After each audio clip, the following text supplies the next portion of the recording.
السلام علیکم، امید ہے آپ سب خیریت سے ہوں گے۔ آج ہم جماعت دہم کی کتاب اردو قواعد و انشاء میں موجود تلفظ کے بقیہ الفاظ کا مطالعہ کریں گے۔ جیسے کہ ہم نے پچھلے 2 لیکچرز میں بھی تلفظ کا ہی احاطہ کیا تھا، اور مجھے امید ہے کہ آپ کے تلفظ کی ادائی بہت اچھی ہو گئی ہوگی، اور وہ الفاظ جو آپ غلط بولتے تھے آپ اب ان کو درست تلفظ کے ساتھ ادا کرنا شروع ہو گئے ہوں گے۔ جتنی زیادہ آپ ان الفاظ کو بولنے کی پریکٹس کریں گے، مشق کریں گے، اتنا ہی اچھا آپ کا تلفظ ہوگا۔ پہلا لفظ ہے حساب۔ حساب میں پہلا حرف ہے مکسور، دوسرا مفتوح اور تیسرا اور چوتھا ساکن۔ اسی کو دیکھتے ہوئے ہم آگے لفظ ادا کریں گے۔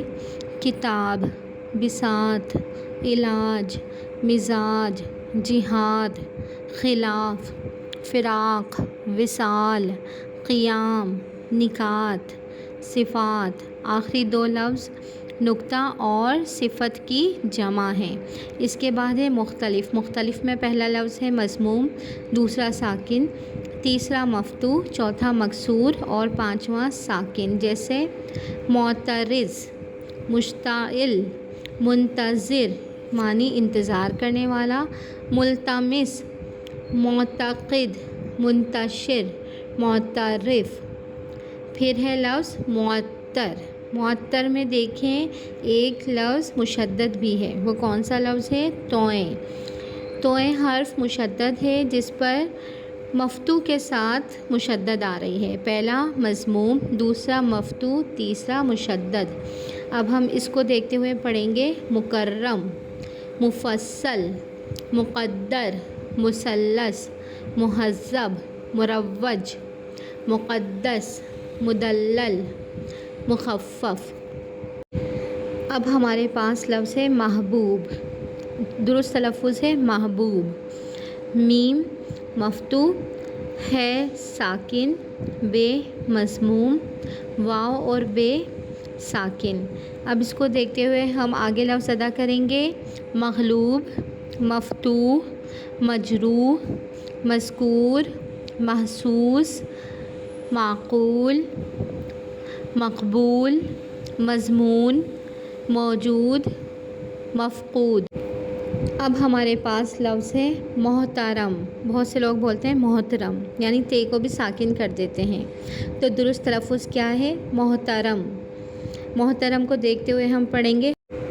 مختصر، منتظر یعنی انتظار کیا گیا، معتبر، منتخب۔ اس کے بعد ہے لفظ معراج۔ معراج کو دیکھتے ہوئے پڑھیں گے۔ محراب، منقار، مضراب، مقراظ، مفتاح، مصباح۔ اس کے بعد ہے لفظ منزل، مسجد، مغرب، محمل، مجلس، مدرسہ۔ ہم عام طور پر لوگ بولتے ہیں مدرسہ، تو مدرسہ درست تلفظ نہیں ہے، اصل تلفظ کیا ہے؟ مدرسہ۔ اس کو دیکھتے ہوئے ہم پڑھیں گے۔ مشغلہ، مقبرہ، مشورہ، مسئلہ۔ پھر ہے لفظ افضل۔ افضل میں پہلا حرف مفتوح ہے، دوسرا ساکن ہے، تیسرا پھر مفتوح ہے اور چوتھا لفظ ساکن ہے۔ افضل کے اعراب کو دیکھتے ہوئے ہم آگے لفظ کی ادائی کریں گے۔ اکبر، مرکز، مصدر، مکتب، مطلع، مقطع۔ امید ہے آپ کو آج کا لیکچر اچھی طرح سے سمجھ آیا ہوگا۔ ان الفاظ کو ذہن نشین کیجیے اور روزانہ بار بار بولنے کی پریکٹس کیجیے۔ کل نئے لیکچر کے ساتھ دوبارہ حاضر ہوں گے، جب تک کے لیے اللہ حافظ۔